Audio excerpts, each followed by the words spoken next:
എല്ലാവർക്കും നമസ്കാരം. എൻ്റെ ഒരു പുതിയ വീഡിയോയിലേക്ക് സ്വാഗതം. ഞാൻ അജു ചാക്കോ. കഴിഞ്ഞ 20 വർഷമായിട്ട് സെമി കണ്ടക്ടർ ഫീൽഡിൽ വർക്ക് ചെയ്യുന്നു. ആർട്ടിഫിഷ്യൽ ഇന്റലിജൻസിനെ പറ്റിയും സെമി കണ്ടക്ടർ ഫീൽഡിനെ പറ്റി കൂടുതൽ അറിയുവാനും ഈ ഫീൽഡിൽ ഉണ്ടാകാൻ പോകുന്ന വലിയ വളർച്ചയെ പറ്റിയും ജോബ് ഓപ്പർച്യൂണിറ്റികളെ പറ്റിയും ഇൻവെസ്റ്റ്മെന്റ് ഓപ്ഷനുകളെ പറ്റിയൊക്കെ അറിയുവാൻ താല്പര്യമുണ്ടെങ്കിൽ എൻ്റെ ഈ ചാനൽ സെമി കണ്ടക്ടർ വിത്ത് അജു ചാക്കോ സബ്സ്ക്രൈബ് ചെയ്യുവാനും ഫോളോ ചെയ്യാനും മറക്കരുത്.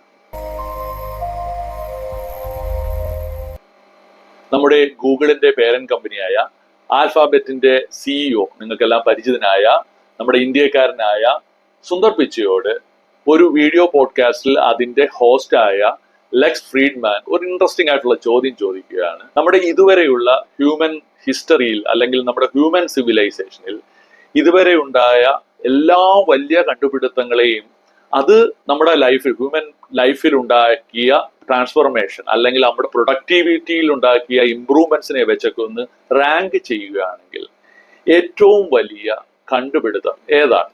അത് കുറച്ചുകൂടെ ഷോർട്ടായിട്ട് അദ്ദേഹം ചോദിക്കുകയാണ്. ഫയർ ആണോ, നമ്മുടെ തീയാണോ, ഫാമിംഗ് ആണോ, നമ്മുടെ കൃഷിയായിരുന്നോ, അല്ലെങ്കിൽ ഇലക്ട്രിസിറ്റി ആണോ, അതോ ആർട്ടിഫിഷ്യൽ ഇന്റലിജൻസ് ആണോ? അതില് സുന്ദർ പിച്ചെ നൽകുന്ന മറുപടി, ഞാൻ ഈ ഒരു ആർട്ടിഫിഷ്യൽ ഇന്റലിജൻസിന്റെ സൈക്കിള് തുടങ്ങുന്നതിന് മുമ്പ് 2018 സമയത്ത് പറഞ്ഞതും ഇപ്പോഴും ഞാൻ പറയുന്നു, എനിക്ക് തോന്നുന്നത് ആർട്ടിഫിഷ്യൽ ഇന്റലിജൻസ് തന്നെയാണ് ഏറ്റവും വലിയ കണ്ടുപിടുത്തം. Question. Look, many years ago, I think it might have been 2017 or 2018, I said at the time, AI is the most profound technology humanity will ever work on.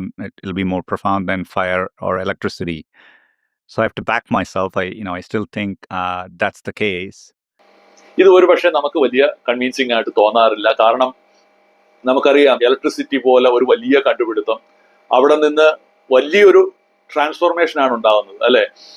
വലിയ സ്റ്റീം എഞ്ചിനൊക്കെ ഉപയോഗിച്ചിരുന്ന ഇൻഡസ്ട്രികളൊക്കെ ചെറിയ motor powered, electric powered മോട്ടോറുകൾ ഉപയോഗിക്കാൻ തുടങ്ങി.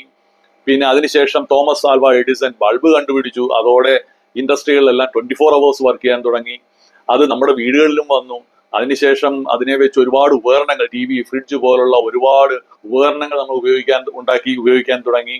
അതിനുശേഷം നമ്മുടെ transportation തന്നെ completely change ആയി. ഫ്ലൈറ്റ് ആയി, ഇലക്ട്രിക് ട്രെയിനുകളായി, വെഹിക്കിൾസ് ആയി, അങ്ങനെ വലിയൊരു ട്രാൻസ്ഫോർമേഷൻ ഉണ്ടായി. പക്ഷേ ഇദ്ദേഹം പറയുന്നത് ആർട്ടിഫിഷ്യൽ ഇന്റലിജൻസ് തന്നെയാണ് അതിലുമൊക്കെ വലിയ കണ്ടുപിടുത്തം എന്നത്. അപ്പൊ അദ്ദേഹത്തിന്റെ സ്റ്റേറ്റ്മെന്റിനെ സപ്പോർട്ട് ചെയ്യാൻ വേണ്ടി അദ്ദേഹം പറയുന്ന 2-3 പോയിന്റ്സ്, അതാണ് നമ്മൾ അടുത്തത് അറിയേണ്ടത്. അതിലെ ഒന്നാമത്തെ പോയിന്റ് എന്ന് പറയുന്നത് സ്വയം മെച്ചപ്പെടാനുള്ള ഒരു കഴിവ്, അല്ലെങ്കിൽ റിക്കർസീവ് സെൽഫ് ഇംപ്രൂവ്മെന്റിനുള്ള ഒരു കഴിവ്. മറ്റെല്ലാ കണ്ടുപിടുത്തങ്ങളും, അത് ഇലക്ട്രിസിറ്റി ആയാലും, അത് മനുഷ്യന്റെ ഇന്റലിജൻസിന് താഴെ മാത്രമാണ് നിൽക്കുന്നത്. മനുഷ്യൻ ഒരു പുതിയ ഇൻസ്ട്രുമെന്റ് കണ്ടുപിടിക്കുന്നു, അതിന് പവർ കൊടുക്കാൻ മാത്രമേ ഇലക്ട്രിസിറ്റി കഴിയുള്ളൂ. അതിന് അതിൻ്റെതായ ഒരു ഇന്റലിജൻസ് ഇല്ല. എന്നാൽ AI കാര്യത്തിൽ അങ്ങനെയല്ല. അതിന് സ്വന്തമായിട്ട് സെൽഫ് ലേണിങ്ങിനുള്ള, അത് ഓൾറെഡി തന്നെ ഇന്റലിജന്റ് ആണ്. നമ്മൾ ഫീഡ് ചെയ്ത ഡേറ്റ വെച്ച് അത് ഇന്റലിജന്റ് ആണ്. അത് മാത്രമല്ല, അതിന് സ്വന്തമായിട്ട് ലേൺ ചെയ്യാനുള്ള ഒരു കഴിവ് കൂടിയുണ്ട്.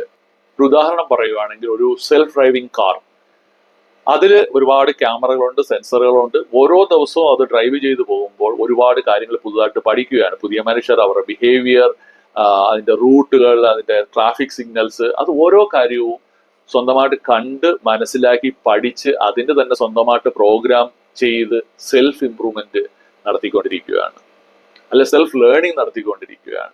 ഈ ഒരു കഴിവ് AI മാത്രമേ ഉള്ളൂ. അതാണ് പോയിന്റ് 1.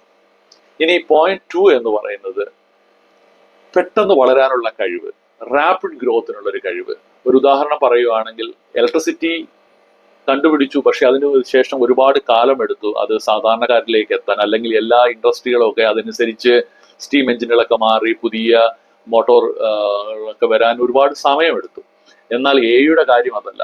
AI വന്നു, റിയാലിറ്റി അത് പറ്റുമെന്ന് അറിഞ്ഞതിന് ശേഷം റാപ്പിഡായിട്ടുള്ള ഗ്രോത്ത് ആണ്. പൊതുവെ നമുക്കറിയാം, അധികവും നടക്കുന്ന US ഇന്ത്യയിലും ഒക്കെ നമ്മൾ ഇങ്ങനെ ഡെവലപ്പായി വരുന്നതേ ഉള്ളൂ. എങ്കിലും US ചൈനയിലുമാണ് അഗ്രസീവ് ആയിട്ടുള്ള ഒരു ഗ്രോത്ത്. അതായത് പുതിയ മോഡലുകൾ കണ്ടുപിടിക്കുന്നു, ആ മോഡലുകളെ ഓരോ വേർഷനുകളും പുതിയ പുതിയ അപ്ഗ്രേഡുകളോടെ അത് ലോഞ്ച് ചെയ്യുന്നു, അത് കൂടുതൽ ഇന്റലിജന്റ് ആയിക്കൊണ്ടിരിക്കുന്നു. അതനുസരിച്ചുള്ള പുതിയ പുതിയ ആപ്ലിക്കേഷൻ, ChatGPT, ജെമിനായി, ഡീപ് സീക്ക് പോലുള്ള പുതിയ പുതിയ ആപ്ലിക്കേഷൻസ് വന്നുകൊണ്ടിരിക്കുന്നു.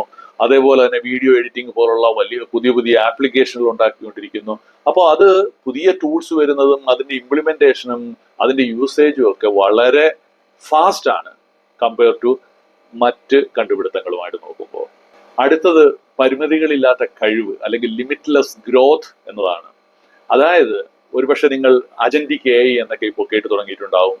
അതായത് നമ്മളൊരു പർട്ടിക്കുലർ റിക്വയർമെന്റിന് വേണ്ടി ഒരു ഏജന്റ് അല്ലെങ്കിൽ ഒരു സോഫ്റ്റ്വെയർ ആപ്ലിക്കേഷൻ ഡെവലപ്പ് ചെയ്യുകയും അത് സ്വന്തമായിട്ട് ലേൺ ചെയ്ത് പ്ലാൻ ചെയ്ത് ഓരോ കാര്യങ്ങൾ അതനുസരിച്ച് അത് റെസ്പോണ്ട് ചെയ്യാനുള്ള ഒരു കഴിവ്, അവിടെ വളരെ കുറച്ച് ഹ്യൂമൻ ഇന്റർവെൻഷൻ മതി.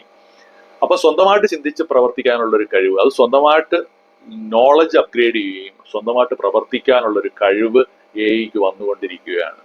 അത് ഒരുപക്ഷെ നമ്മളെ സൂപ്പർ ഹ്യൂമൻ ആക്കുകയോ അല്ലെങ്കിൽ അത് തന്നെ മനുഷ്യനപ്പുറം ചിന്തിച്ച് പ്രവർത്തിക്കുന്ന ഒരു സിറ്റുവേഷൻ ഉണ്ടാവും.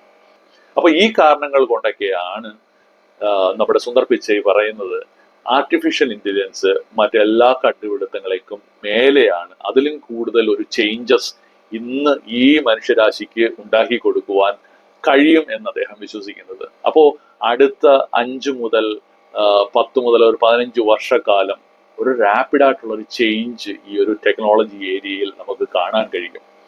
അപ്പോൾ നമ്മൾ ചോദിക്കേണ്ട ചോദ്യം, കാര്യങ്ങൾ ഇങ്ങനെയൊക്കെയാണെങ്കിൽ ഈ ഒരു ടെക്നോളജിയെ പറ്റി മനസ്സിലാക്കുന്നതിലൂടെ എനിക്ക് അല്ലെങ്കിൽ എൻ്റെ കുട്ടികൾക്ക് എന്തു പ്രയോജനം, റൈറ്റ്?